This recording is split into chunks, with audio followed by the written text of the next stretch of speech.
if you think the Tories were split over Europe, check out what's going on inside of Labour. Harry, very good morning to you, sir.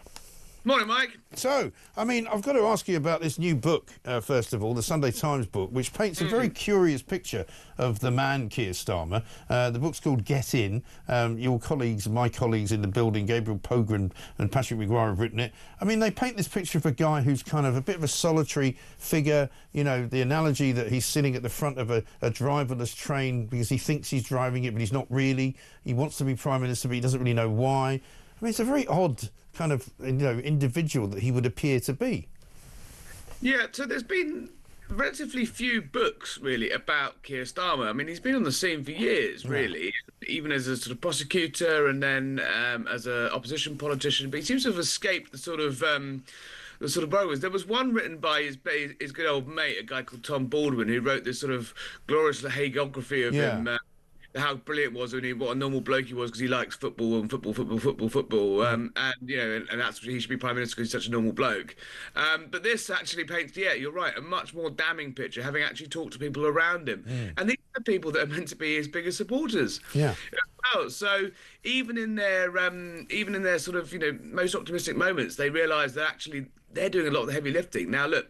A lot of these, around Westminster, there's lots of people that like to big up themselves. But, it does paint a picture of something we kind of always guessed about Keir Starmer is that he's just, he's slightly tin-eared. Right. Comes to politics. Despite that, he's managed to sort of pull the Labour Party away from the sort of hard left of Corbyn and get into office as the Tories sort of imploded, having taken out Boris Johnson or played a part in taking out Boris Johnson and convincing the Tory party to take out Boris Johnson.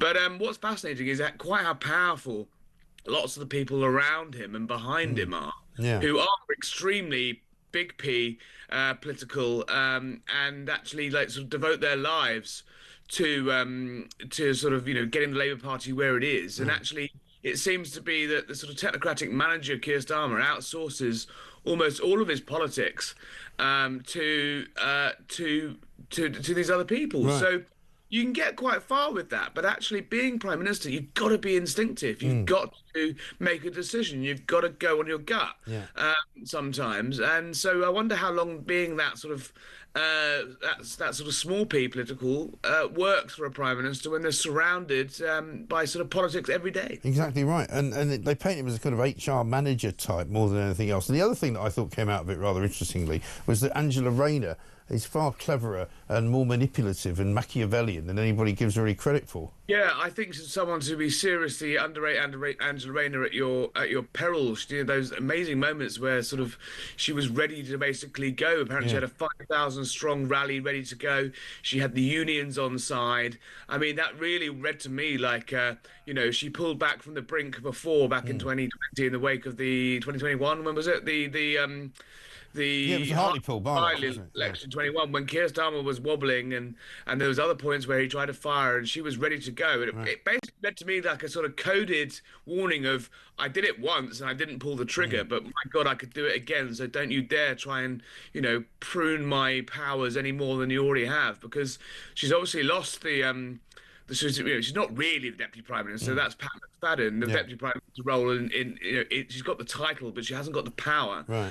But she has managed to secure the palatial gift of gift of the home that goes with it. But having the power. So I wonder how many of those baubles that Angela Rayner has got are because in the back of their minds they know actually if there's anyone that's really a threat, it's not Wes Streeting, it's not Rachel Reeves. The left, the threat of the left of the Labour Party is embodied by Angela Rayner. Absolutely right. And obviously you mentioned the voice note as well. Sorry, not the voice note. The voice coach. I've got a voice note because I know you like these, so we've saved this one for you. We played it a bit earlier. This is James on Starmer's voice coach. Morning, Mike. It's James from Blackburn. A voice coach. That's a real low point. I mean, a voice coach. Dear Christ. Can you imagine what he spoke like before? I wonder if the voice coach went to him, okay, Kier, a new voice in 5, 4, 3. What a plonker. He's brilliant, isn't he? Oh, it's only Monday and I'm already delirious. What a weapon he is. I mean, serious point though. He could be in trouble if this turns out to have been a breach of COVID rules, right? Yeah, I suspect I suspect sadly that ship has sailed. I mean, it was only what's worse, a piece of birthday cake in the office, or breaking lockdown rules allegedly to meet your actress, mysterious sort of actress advisor. Apparently, they were suggesting that she was a key worker. Oh yeah. That's how important being Keir Starmer's voice coach is. Look, politicians use these sort of tricks, a lot. They get trained within their lives for TV debates and how to be normal. But again, it just doesn't really. It feeds into that image of a man, a sort of accidental politician, really, that needs all the sort of ballast he can get. Look, I suspect there'll be some very awkward questions at this morning's lobby briefing in a couple of hours' time. I think I can know the answer, which was, we speak for the government, we don't speak for the past. But at some point, Keir Starmer's going to be asked about this.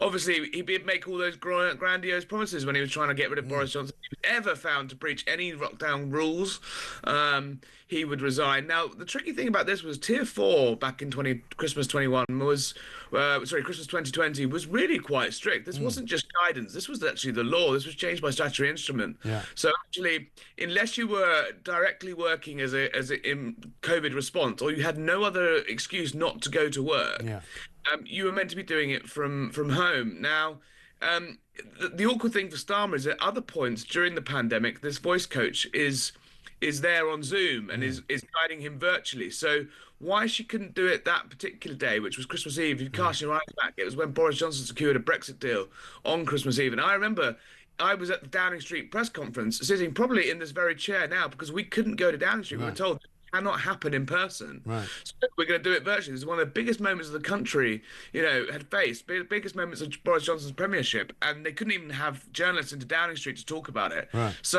I think the idea that this voice coach was a key worker, crucial, critical to the pandemic response, is going to do a lot of heavy lifting. But Richard Holden, who you've got on next, I mean, look, he's got the bit between his teeth. He's written to the Prime Minister.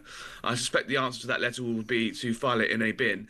But I think he will face questions at some point about this when, who knows? When some journalists just corner him. It's just more bad news for him. Finally, Harry, just a bit on what's he going to do in Brussels. First Prime Minister to go to an EU dinner for 5 years. I'm sure Emmanuel Macron will tell him that Brexit's a failure.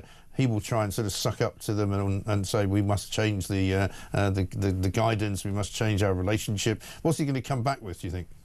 Well, look, nothing overnight. This is all, it's kind of ironic, isn't it? Just as Donald Trump's saying, look, that Brexit basically means that we could be spared from EU tariffs, potentially. Off he goes with the begging bowl to the EU. I've written about this in the column tomorrow, and I just think, when he's in the air, this morning, flying in his nice little private jet to Brussels, have a look out the window and just have a little think about how it's gone for all of your predecessors. Who's managed to actually get something from Brussels?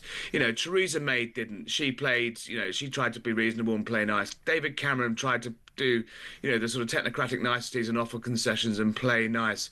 Who was it that actually managed to achieve something? Boris Johnson didn't play by the EU rules, held a gun to the EU's head on no deal, held a gun to Parliament's head on no deal, really sort of befuddled them and mixed up a bit and, got results. So playing Mr. Nice Guy, bringing in your baskets and your bundles of proposals to the table never really works. And actually look at what Brexit has actually enabled to do. And if it enables us to escape those Trump tariffs, then that's worth its weight in gold already. So don't throw it away would be my advice to Starmer, and don't, look at the front page of the Times, look at these French already saying, oh, we're going to punish roast beef. No, come on, this is not how we do it. We're not going down another 5 years of playing to their tune. So if you want concessions from Brussels, don't play by the rule book. Exactly right. Just say no, I think would be the thing. Harry, very good to see you. Thank you very much indeed. Harry Cole, please go to At The Sun, column in page 10, as ever, every single Monday. You don't want to miss that